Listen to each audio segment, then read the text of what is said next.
it down. Let's make it our business. A climate podcast that's about innovators, change makers, and entrepreneurs who are taking actions, creating solutions, and inspiring many. This podcast is supported by US Department of State, created by BBC Media Action, India. Imagine this. You're standing in your kitchen, surrounded by the usual chaos of pots and pans, and you hear that timeless question from your family. Khane mein kya banaye? What's for dinner? And then, just as the pressure mounts, you look at the ingredients on the counter, and instead of stress, an idea hits you like a light bulb. You think, what if we could take everything we've got, every leftover, every overlooked vegetable, every discarded scrap, and turn it into something spectacular? That's exactly what we are doing here at Cool It Down. Welcome to a space where we think beyond the plate, where every small choice we make ripples out into a bigger, more sustainable future. Food is not just what we eat. It's a story we tell about the planet, our choices, and the future. In today's episode, we are diving into a world where food choices and climate action meet. Joining us are two trailblazers who have turned sustainability into a flavorful and impactful mission. Chef Radhika Khandelwal, a champion of zero-waste cooking and biodiversity, and Dr. Jessica Fanzo, a global expert connecting food systems and climate resilience. Together, they'll guide us through the recipe for a better planet. Thank you so much, Radhika, for joining us today. Welcome to the podcast. Thank you, Sayema, for having me. Excited to talk about this.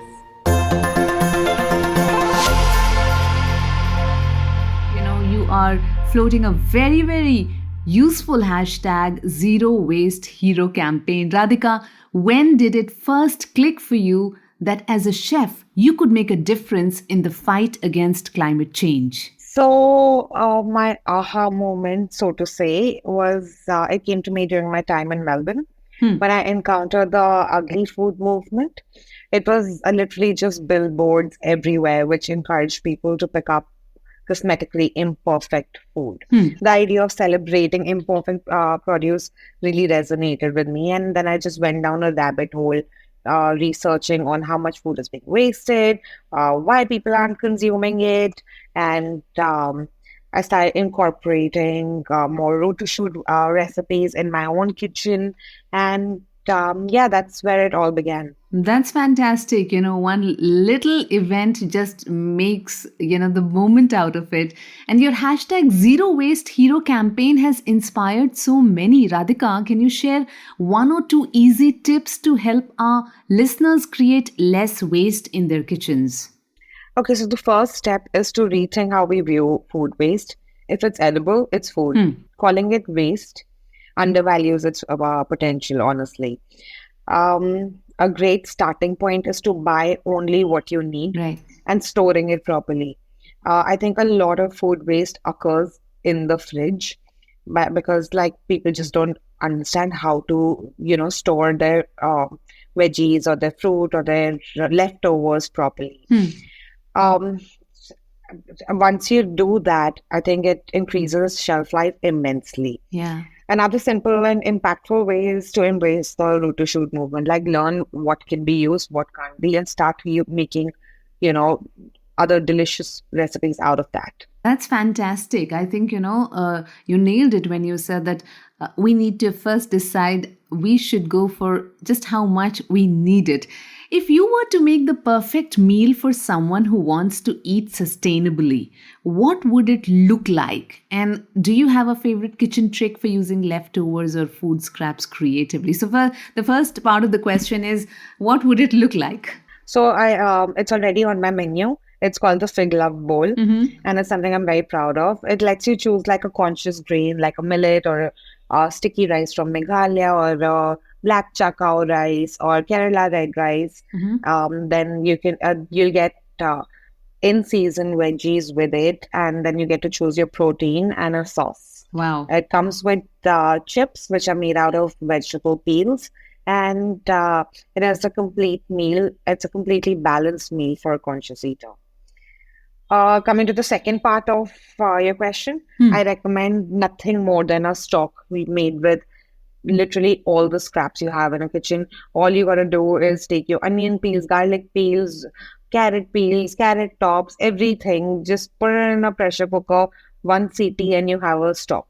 My God, like, just put all the peels together and put it in the pressure cooker, one CT, and the stock is ready. This is so amazing. This is so, and it's actually appetizing. But seriously, onion peels too? Yeah, absolutely. You can even use onion peels to create onion salt. So you just dehydrate them and you mix them with salt, and you have an onion peel salt. Wow. It's absolutely edible. So I mean, I can just sense that conviction there that everything that we can eat is edible, and now the trick is how to make it edible. So that's a very very sorted thought to go with. India has a long tradition of using every part of an ingredient in cooking. Do you think these traditional methods connect with the global zero waste trend today? Oh, absolutely. India has long embraced practices that align with the global zero waste movement.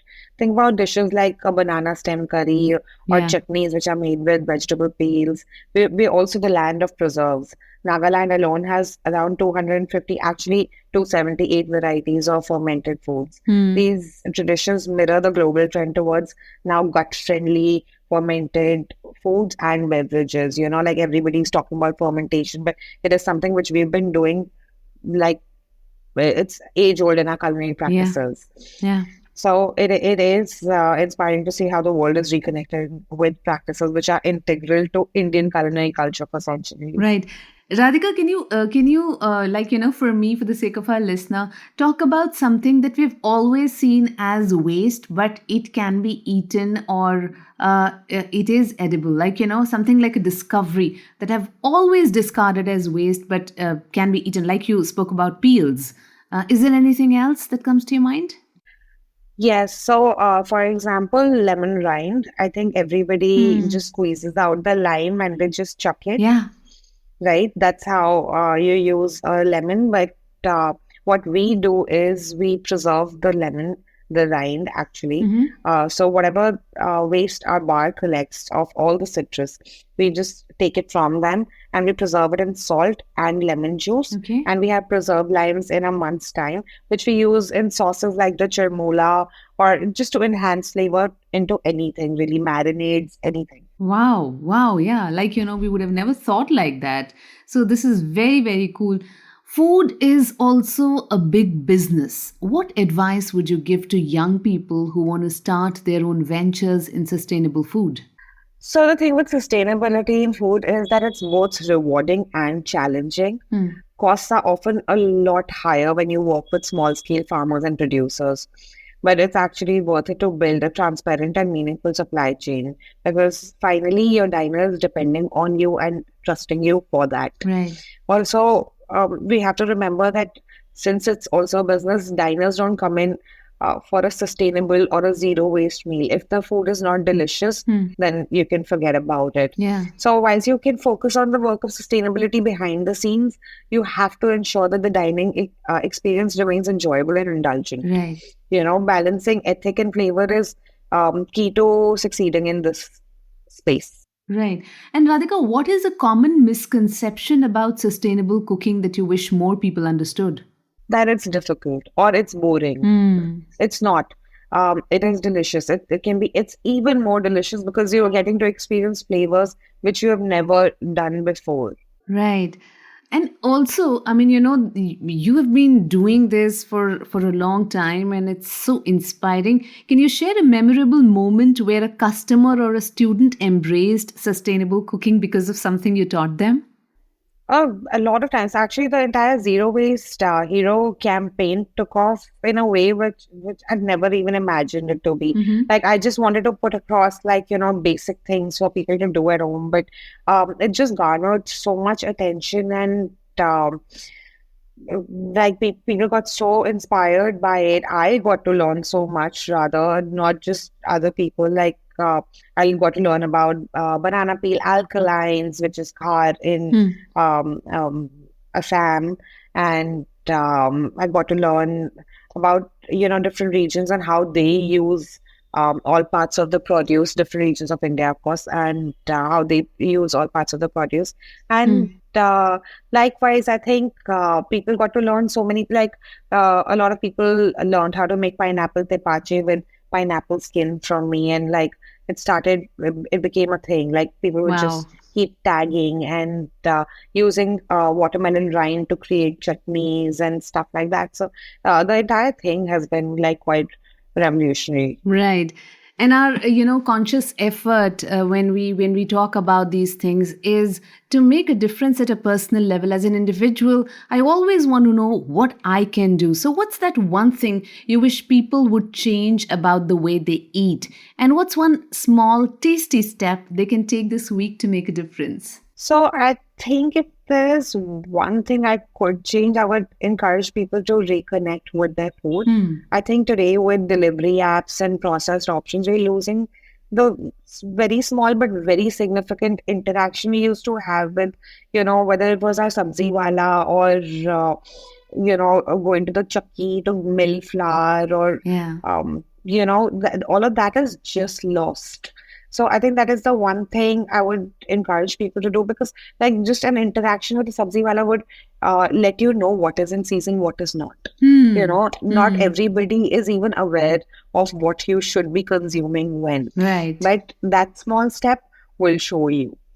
And just like reconnecting with your food it is so important because it is our entire nutrition. Exactly. So, and I think one small step that listeners can take is also to explore biodiverse ingredients and just be willing to explore new flavor.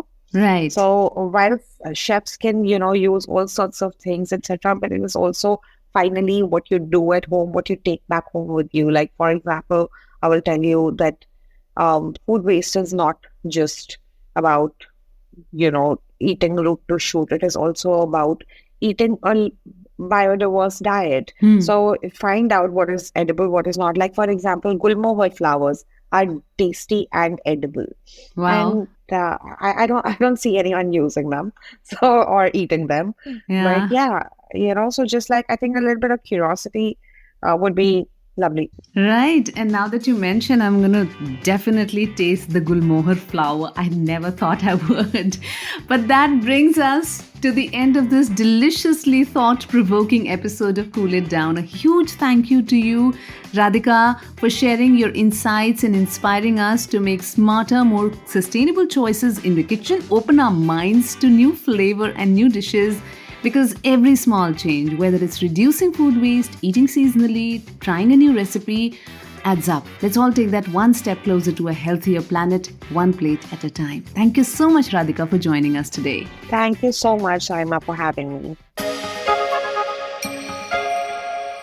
All right, before we hear a lot more exciting stuff... Dear listeners, you have a role to play in cooling it down. Please share your thoughts and suggestions about this podcast with just a mail away. Cool it down at in.bbcmediaaction.org or simply click the link in the descriptor of this episode. After all, we got to hashtag cool it down.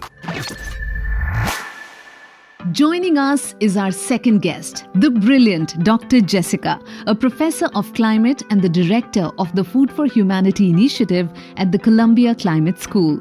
Jessica's work dives deep into the intersection of food systems and climate change, connecting high-level policy with real-world solutions. She's also the co-author of the thought-provoking book, Can Fixing Dinner Fix the Plate? The book challenges us to rethink our relationship with food for a more sustainable future. Let's hear her insights on how we can all play a role in creating a healthier planet, one meal at a time. Welcome to the podcast, Jessica. So good to have you today. Thanks for having me. It's a pleasure to be here. Jessica, your work focuses on how food and climate are connected. Why is what we eat so important for the planet? Well, we know that food systems are significant contributors to climate change.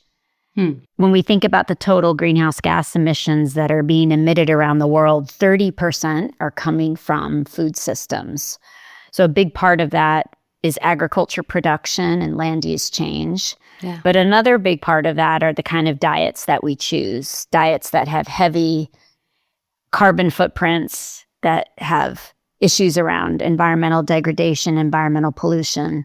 So how we produce food and how we consume food has huge implications for climate change as well as environmental sustainability. Right.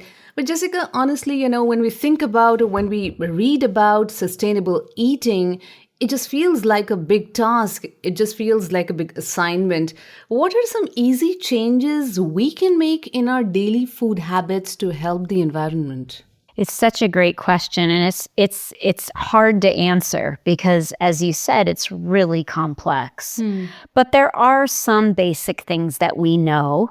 One is that eating a lot of meat, that being mainly red meat, so red meat coming from cows, reducing meat in your diet can make significant contributions to reducing greenhouse gas emissions. And why is that? Yeah. Well, livestock produces a lot of methane, a very toxic, short-lived greenhouse gas. And the raising of cattle is also the major driver of deforestation. Okay. So consuming less meat is really one of the key things.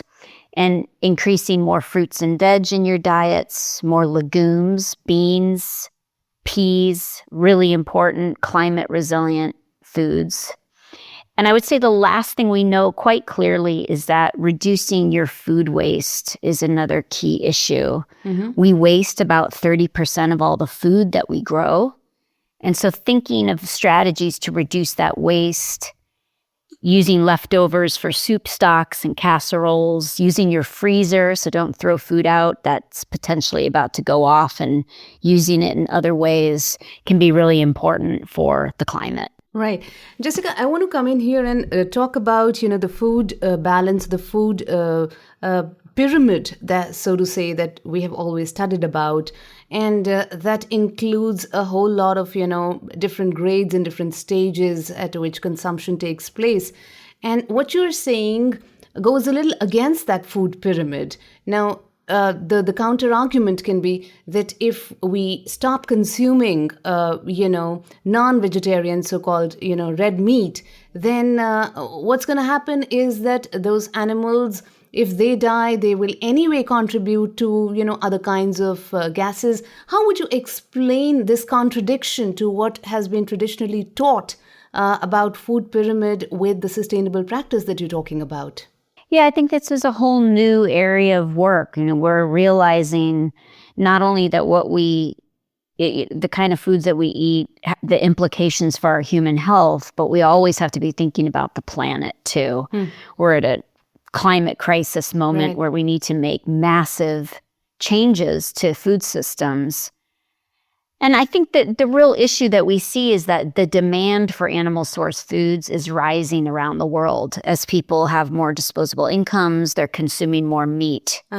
So how do we make that shift? And I would argue that in many places in the world, we're consuming way too much meat. The demand is exponentially rising, like the United States, where I live. Whereas other places, people aren't getting enough animal source foods. Right. So there's a real equity issue that we need to contend with. Yeah. And in some places, that overconsumption of meat is having both health implications and environment and climate implications. So in order to address this animal numbers issue, the demand of those animals needs to come down. And there's other ways that we can raise animals in more humane ways, but also we don't need to keep increasing the herds of these animals if we tamper our diets and consume less meat. Yeah, so I hear you there. You're talking about the overconsumption. You're talking about the constant need of, consuming it and thereby maybe even artificially producing them. And that's where the balance has to come in. And that's a different perspective altogether and extremely interesting. Jessica, sustainable eating is something that we have to make our priority. That's a given. You've worked on tools like the food systems dashboard. What are some interesting trends you have seen in how people around the world are making sustainable food choices? Well, unfortunately, people are not. The trend is that more and more, as people get wealthier, as countries come out of low income status, as they're classified, to growing economies, people have more disposable income and they want to consume more animal source foods. And that is a significant trend. Right. But we're also seeing from the food systems dashboard that food systems are highly constrained. They are being dealt with shocks all the time from extreme events. And the consequences of that is that we see that roughly 3 billion people cannot afford a healthy diet. Food access and food prices are getting more and more challenging for households. That's right. And we're starting to see a rise in famines. So what we see when we look at the food systems dashboard and another project we had called the Food Systems Countdown is that every country is struggling when we look at the different outcomes of food systems. No country has what we would call a successful, resilient, sustainable food system. Every country has challenges and the countries can learn from each other. So every country needs to work on improving their food systems to ensure they provide healthy diets for populations, are environmentally sustainable, and climate resilient. Every country has work to do. Right. So it's a grand, massive challenge in the context of a climate crisis that we have now. What does the dashboard indicate? Which country is a little better? Which country is kind of leading? Well, it really depends on which metrics you look at. If you look at environmental outcomes and contributions to climate change, we see that more rural economies and lower income countries are contributing much less to the climate crisis. High income industrialized countries are contributing far more to climate from their food systems. On the other hand, places like sub-Saharan Africa are still struggling with undernutrition and childhood stunting and wasting and poor access to diets. But at the same time, high-income countries like the United States, like pockets of Europe, like some areas of wealthier Asia, we're seeing this rise in ultra-processed food consumption and obesity. So really, it depends on the metric, but every country has work to do. A lot of work to do. And I was pretty, taken aback, surprised that data said that only if we will stop wasting food, we would realize that every single person on this planet can actually have food to eat. There would be no hunger problems. And that actually talks about the disbalance that you're talking about. And it is so unfortunate that, I am hearing you that, areas and countries which are affluent, which can actually contribute a lot to this cause, are lagging behind. And I think the intent has to be just right. Jessica, in your book, Can Fixing Dinner Fix the Planet? You imagine the future of food. What do you think our dinner plates would look like 20 years from now? Will things like lab-grown meat or plant-based proteins play a big role? The lab-grown meat, I think, is still out for the jury to decide.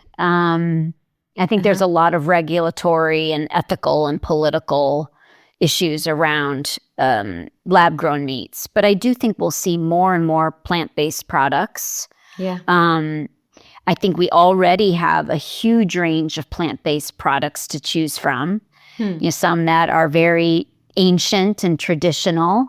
I think we will learn from other cultures who have put vegetarianism or more plant-dominant diets at the forefront, like India, like Ethiopia. So I think there's a lot of learning from long traditional cultures who have incorporated these delicious cuisines into their day-to-day. I think we will see more of a movement towards plant-dominant diets because I don't think we will have a choice. I think it is going to be incredibly hard to raise livestock with the heat waves that we are experiencing around the world, the water shortages, crop constraints. So we're going to have to make some hard choices with agriculture. And I think that will translate into what we consume.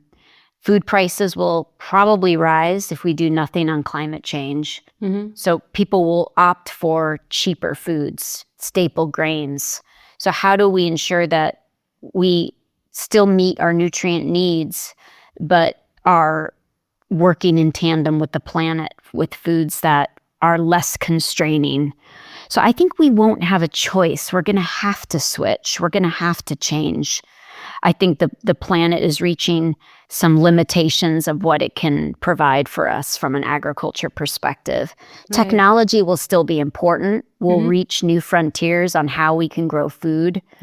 And the limits are not, we still have a long way to go with using technology and using traditional knowledge from many different populations around the world. Right. But we need to start using those very soon because it's getting more and more difficult to grow food and raise animals on the planet. Right.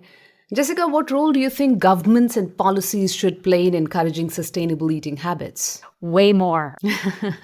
Governments are not doing enough to ensure that we are feeding the world well and keeping the planet healthy.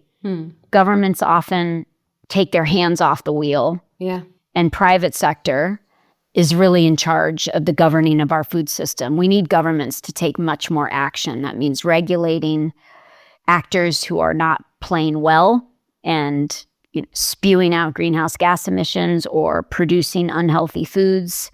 We need to incentivize private sector that is doing well on those goals.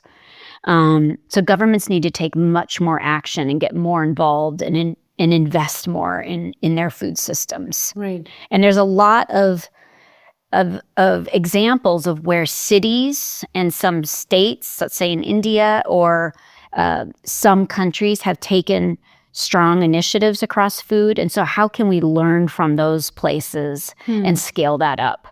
Right. So there's a lot that's being done around the world, but it's just not at scale. That's right. So lots of lessons out there, lots of things that we can actually learn from each other, imbibe and practice. And that needs to be stressed. That needs to be really, really focused on. And that's the need of the hour. Jessica, your work often talks about bigger changes in food systems like we are talking about. We need to really think about those maybe businesses or business opportunities that you would like to talk about where we connect local farmers with people who care about the environment. Do you see such business opportunities? Would you like to, speak to the entrepreneurs who are listening to you right now, who are thinking of making this their business? Yeah, I think right now it's hard to be a farmer or herder, but there's also a lot of opportunity.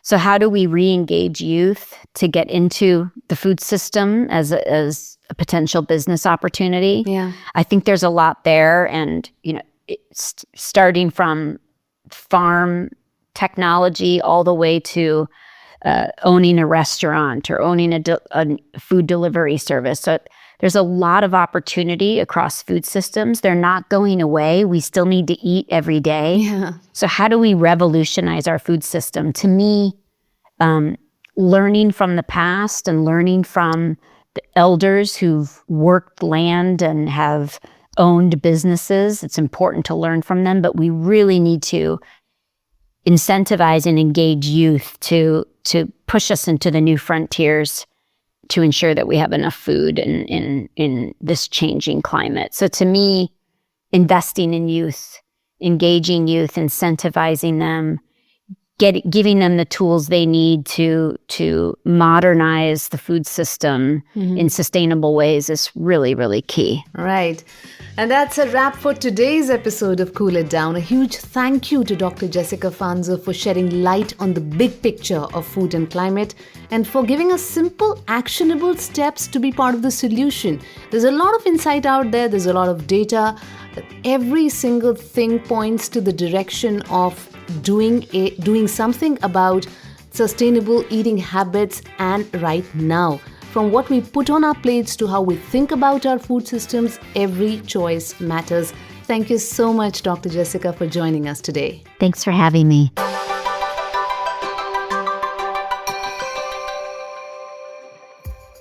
Now, those were some appetizing conversations, weren't they? They've stirred up some big ideas, and we've got to bring them to life.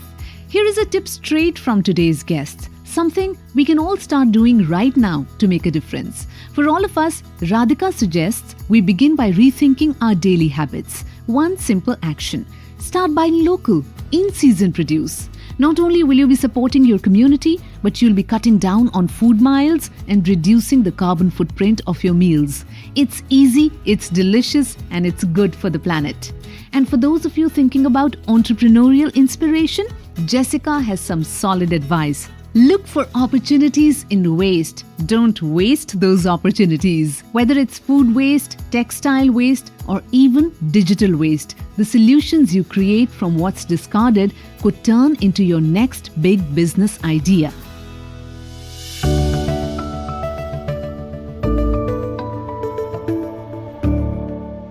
This is Sayema signing off from today's episode and leaving you with loads of ideas and things to do today. But with a promise that I'm going to be back with many more climate connections, business ideas, and takeaways to cool it down. Enjoy the chips out of the vegetable scraps, and I'm going to be back very, very soon. Cool it down. Let's make it our business.